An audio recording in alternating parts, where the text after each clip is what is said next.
Assalamualaikum dan salam Sarawakku sayang. Buletin UKAS edisi malam 27 November 2020 bersama saya, Lia Amira Anarigos.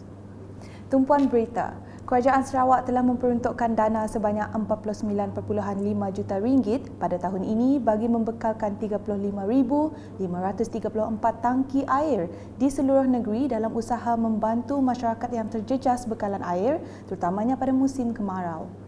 Menteri Muda Utiliti Sarawak Bekalan Air Datuk Dr. Abdul Rahman Junaidi berkata pada tahun 2018 dan 2019, Kerajaan Sarawak telah menyediakan peruntukan sebanyak 27.3 juta ringgit bagi membekalkan sebanyak 20,371 tangki.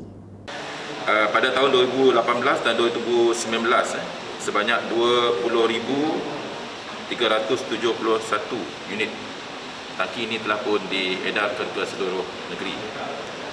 Manakala untuk tahun 2020 ini lebih banyak, sebanyak 35,534 tangki ini akan sedang dan akan diedarkan di seluruh negeri. Jadi pada tahun 2018 dan 2019, Kerajaan Sarawak telah pun berbelanja 27.3 juta ringgit untuk membiayai tangki ini. Manakala pada tahun ini, Kerajaan Negeri akan berbelanja sebanyak 49.5 juta. Beliau berkata demikian dalam majlis penyerahan 41 tangki air kepada penduduk di Kampung Sungai Berdaun, Kuching hari ini. Ahli Dewan Undangan Negeri Adun Pantai Damai itu menambah bagi kawasan berkenaan sebanyak 230 tangki air telah diagihkan kepada 12 kampung. Manakala ujarnya bagi permohonan yang melibatkan rumah baharu, masjid dan gereja akan dipertimbangkan pada fasa seterusnya. Beralih ke berita mengenai kenyalang Gold Card KGC. Penduduk di kawasan Dun Jemoreng yang layak memohon KGC digesa untuk mendaftar di pejabat daerah atau di pejabat kebajikan. Menurut Adun Jemoreng, Datuk Dr. Juanda Jaya semasa majlis penyerahan KGC di Igan pada Khamis, ia adalah inisiatif Kerajaan Sarawak yang memberi banyak manfaat kepada warga emas.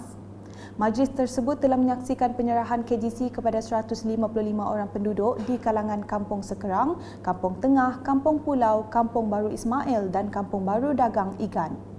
Datuk Dr. Juanda turut menyampaikan cek geran projek kecil luar bandar MRP berjumlah RM28,000 kepada 5 buah Jawatankuasa Kemajuan dan Keselamatan Kampung JKKK dan juga kawasan rukun tetangga Kampung Seberang Igan. Berita selanjutnya, Players Borneo Sendirian Berhad akan menganjurkan konsert mini Miri Country Music Fest MCMF pada Jumaat dan Sabtu, iaitu hari ini dan esok secara maya di Facebook bermula jam 8 malam. Menurut penganjur selaku pengacara konsert Gracie Geki, bagi memastikan muzik negara tetap hidup, festival tahunan itu akan mempersembahkan tribute MCMF 2020 yang merangkumi persembahan dan sesi temu bual bersama artis-artis yang pernah terlibat di pentas MCMF sejak edisi pertama pada tahun 2014. Antaranya Regi dan Kamal Bukhari dari Malaysia, Tantowi Yahya and the Brafax dari Indonesia, Two Country for Nashville dari Amerika Syarikat serta Johnny Cash Experience dari Jerman. Katanya dalam sidang media bersama Menteri Pelancongan Kesenian dan Kebudayaan Sarawak, Datuk Abdul Karim Rahman Hamzah baru-baru ini. Untuk itu, jangan lepaskan peluang menyaksikan konsert mini ini di laman Facebook Miri Country Music Fest malam ini dan malam esok.